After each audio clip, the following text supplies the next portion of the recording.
Hey everyone, welcome to my channel. So today we're going to talk about the sun, the moon, and the rising sign, what we call the big three in astrology. And we're going to see how each of them work differently. And we're going to also use characters from stories to see really how it all works. So let's start with each of the big three, what they represent in simple terms. So the sun sign. The sun sign, this is the zodiac sign that you probably already know, what we sometimes call the star sign. So it represents your core identity. It's your ego, it's your life force, it's who you are at your center, it's the essence of you.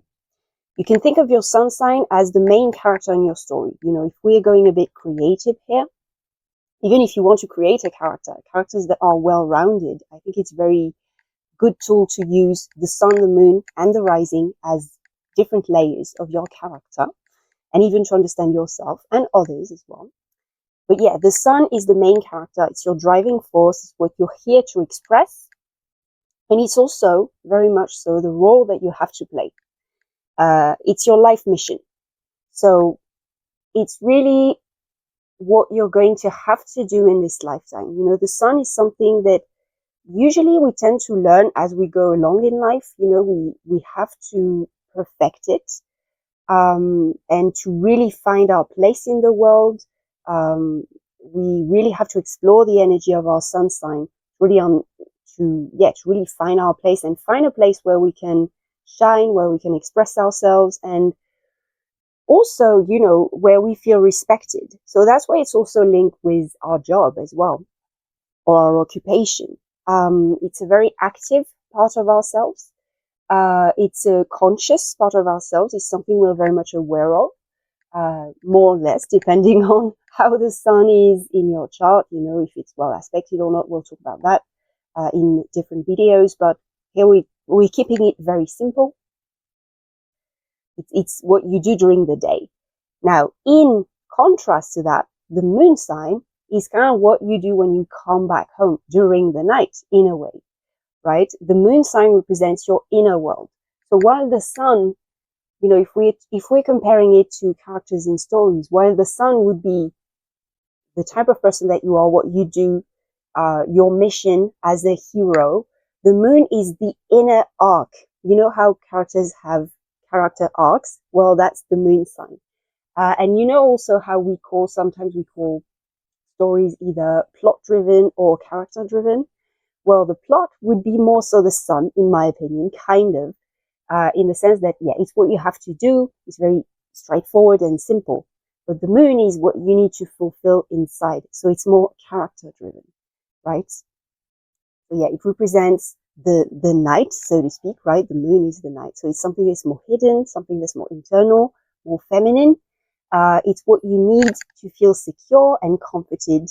And it's also a part of you that not everybody sees. You know, it's a very intimate part of you. So while the sun is your main character, the moon is kind of like the secret backstories that reveals what's going on behind the scenes, you know? And this is very much something that in the end, your character needs to fulfill internally. So this is where I'm going to give you some examples. And I'm going to use Star Wars actually, because I've noticed that there are a few Aries people in Star Wars. I'm going to use the actors, you know, and I know that actors are only actors, but they do play characters that resonate with them. And there's a reason why an actor has been picked for a character, especially when it's a character that they're very much well known for, you know. So yes, let's talk about Anakin from the prequel trilogy, played by Hayden Christensen, who is an Aries sun and a Scorpio moon. And let's talk about Rey from the sequel trilogy, who is an Aries sun with a Cancer moon. So, spoiler alert, kind of, for the prequel and the sequel trilogy, actually for the entire Star Wars saga when it comes to Anakin especially. So, if we talk about Anakin, so as you can see in both cases, Anakin and Rey, they are Jedis, right? So they are warriors. They are very independent people.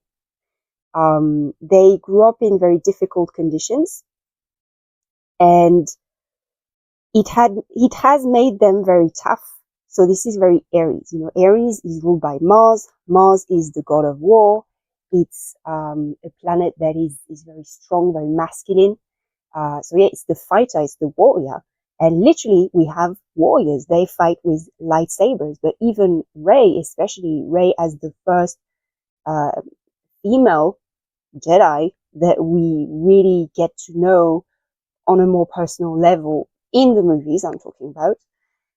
She had to be an Aries, you know, because she is a bit masculine in a sense, you know. So she can embody this energy that we've always associated more or less with masculine people.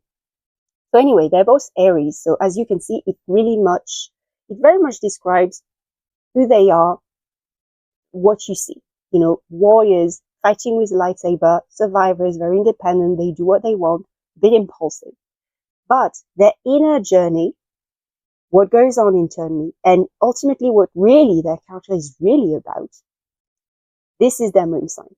So let's talk about Anakin. Anakin has a Aiden Christensen has a Scorpio moon. So Scorpio is all about death and rebirth. It's all about transformation. It's linked with psychology, with the dark side of the psyche especially.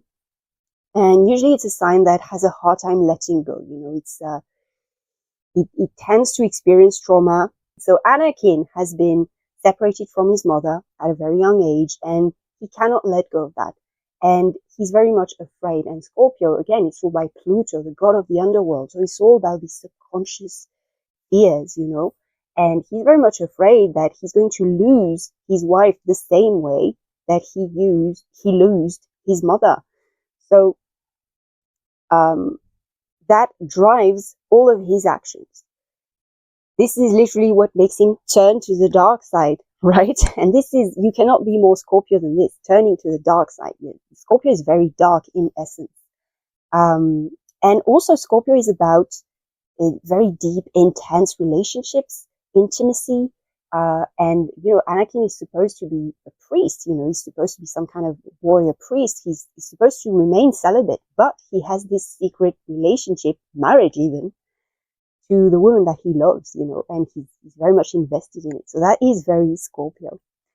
And obviously, the most obvious Scorpio thing about him is that, yes, he turned to the dark side, but he literally is transformed, and he metaphorically dies as he let go of his identity of Anakin Skywalker to become Darth Vader. And this happens in a very painful transformation when he literally burns, you know. So that is very, very Scorpio.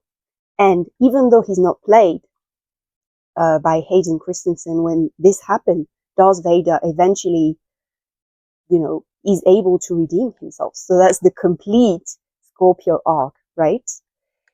So you can see how the moon sign really embodies his inner journey. Now, Rey, played by Daisy Ridley, who has a Cancer moon, she's all about finding her family. And that's what Cancer is about, you know. Cancer is all about the home life, the family, being somewhere where you feel like you belong, you know, very much feeling emotionally safe, having that safe connection, feeling needed as well, feeling cared for. Yes, and literally, again, in a very simple, straightforward way, she's been abandoned as a child by her parents. And, well, it's all about finding who her parents are, because she doesn't remember them exactly. She doesn't know who they are. And so she sort of projects this on every parental figure that she comes across. She sort of projects this need for, you know, her Cancer moon, her need for a family. And she's a very sensitive person as well. She has a softness to her behind this very tough shell, behind that first airy sun, you know, that we see, that warrior that we see. And eventually, spoiler alert, she finds her family, but it is the family that she has built along the way, you know. So yes, that you can see how the moon sign really describes the inner journey of your character. And for yourself as well, this is going to be something that is very internal, but very much drives you, often subconsciously. All right, so now let's talk about the rising sign, the ascendant. So this is the sign that was on the horizon at the time of your birth. So it represents how you present yourself to the world. It's the first impressions, and it's also your approach to life. So the rising sign is kind of like what people notice first before they get to know the rest of you. It's kind of like the armor that you're going to wear, kind of like your vehicle or the tool that you use in life to do what you have to do, which is more like the sun, where you have to do your mission, right? So the rising sign, I would say, it's a very instinctive part of us. It's very natural. The moment we wake up, the rising sign is activated because it is very physical, very primal. It's your body, literally. But it's not just physical. It's also your personality. It's also a very instinctive way you're going to approach people, approach life. Oh, it's not something that you have to learn about as much as the sun, which is really something that you're going to want to perfect as you go on in life, or the moon, which is more like, you know, these internal emotions, like therapy, for example, is linked with the moon, I would say. Yes, the rising sign is kind of like something that you have, and usually it can be a bit of a talent, or yeah, it's something that you kind of already master more or less, I would say. So for the rising sign, I'm going to use another Star Wars example.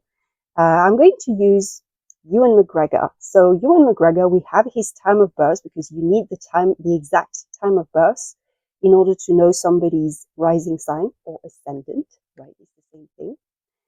And he's also an Aries sun, like Aiden Christensen and Daisy Ridley, but he is a Libra rising. Now, we don't know Hayden Christensen and Daisy Ridley's ascendant, but yeah, we're going to just use Ewan McGregor and Obi-Wan Kenobi, because he plays Obi-Wan in the prequel trilogy, to kind of illustrate how this ascendant shows up in his character.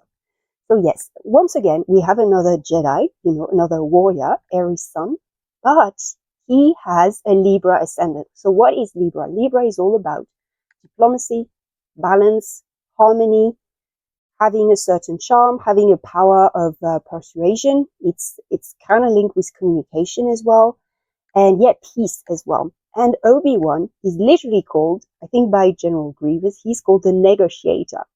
So yes, he's a warrior, yes, he's a Jedi, but amongst his peers, he's the peaceful one. You know, he is the diplomat.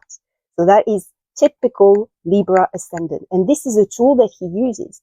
You know, whenever they have to send somebody to negotiate something, you know, talk with somebody, they send Obi-Wan. And Obi-Wan, obviously, he tempers Anakin, who is much more impulsive. He kind of tempers him, you know, when they are together as a duo, they're very different in that sense. Now, we don't know Anakin's rising sign, but I wouldn't say it's Libra, you know, because he's much more impulsive and intense. And already with that Aries Sun, Scorpio Moon combo, this would be a rather intense person anyway. But yeah, Obi-Wan is very much this Libra ascendant. Typically, very, very typical one. So yes, you can see how the rising sign kind of shows up. You know, it's very much a tool that you can use, and it's going to describe how you do what you do. So what you do is more like the sun sign, I would say, and how you do it is the rising sign. Okay. Also, to go back to Obi-Wan, you know, Ewan McGregor, he literally all along the story, you know, he is the bridge between Anakin and the Jedi Council. You know, he's trying to harmonize things between the two because they don't really agree or get along, you know, and there's this sort of conflict, and he's trying to temper things, but eventually he really has no choice, and there's this sort of indecision, you know, like, what do I do? Do I turn against my apprentice, or, you know, do I protect him? There's this hardship. And also Ewan McGregor has a Gemini moon, and Gemini is also an air sign, just like Libra, so that's why he's much more intellectual and more, I would say, more of a thinker, right? And Gemini is this dual sign as well. So again, his internal journey is about having to make this decision, like, what do I think, literally. So that's the way you can sort of look at it. All right. So that's it for the sun, moon, and rising. Now, why is it important to understand the big three? To understand it because it shows the layers of who you are. And in my opinion, already, like, the birth chart obviously is much more nuanced than this. There are many other things that we're going to talk about in different videos, but already I find that understanding the core, the sun, the moon, and the ascendant, to me, is already a very good basis to understand somebody, how they work, because the sun, moon, and ascendant, they represent different layers of your personality, but they are always present, always. The moment you talk with somebody, you're going to deal with all three in a different way, in a more or less subtle manner. But yes, you're going to deal with all three. So yes, if you are a creative as well, and you want to create this well-rounded character, then you can kind of use this as a method. You can use the sun to define what you want your character to do. What type of character is it going to be? Is it going to be more like a magician? Is it going to be a warrior? Is it going to be, I don't know, a talker? And the moon sign is going to represent their inner journey. So what do they need? What do they want deep down? And the rising sign is going to be their tool. Like, what do they use as a tool? Yes, they are a magician, but what kind of magician? You know what I mean? Like, if you look at Harry Potter, for example, we have Hermione. She's a magician, but she is this very intellectual magician. And Emma Watson, who plays her, happens to have a Virgo rising. And Virgo is very much this little know-it-all, so this is perfect. So yeah, that's it for today. So next time I'm probably going to talk a bit about the other personal planets, Mercury, Venus, and Mars. I know that nowadays astrologers sometimes don't say the big three, but they say the big six, because they count Mercury, Venus, and Mars, because they think it's a much more, it's a fuller picture of the birth chart and of the personality, much more well-rounded. And I kind of agree, but I think that already with the sun, moon, and rising, you have enough, to get a pretty good picture of who somebody is.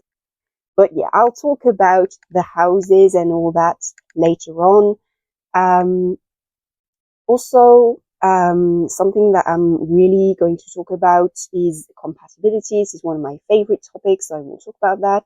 I will always try to implement stories, characters, maybe celebrities sometimes, and it's going to be fun and light. I'm going to keep it very personal, very intimate in a way. It's about exploring a chart, exploring your personality, exploring people that you know, characters. Again, let's make it creative and fun. And I'm not going to talk about anything too heavy, too serious. So if you want, you can ask me something in the comments below, what you want to talk about, but keep in mind that I'm going to remain very personal here, and I'm not going to talk about anything like world events, do predictions, politics, things like that. No, this is not going to be on this channel, so I'm just telling you, don't ask about it. Okay, so yes, you can use this tool to explore your own chart and maybe explore your characters, your favorite characters chart and the actors and things like that, or even invent a chart to characters that you like, if they are not played by actors, and if they are, characters in books or even animated, although animated characters are voiced by actors. So yeah, if you enjoyed this video, don't forget to give it a thumbs up, subscribe, hit the notification bell so you don't miss any other content, because I have some other video planned. Thank you so much for watching, and I'll see you in the next video. Bye.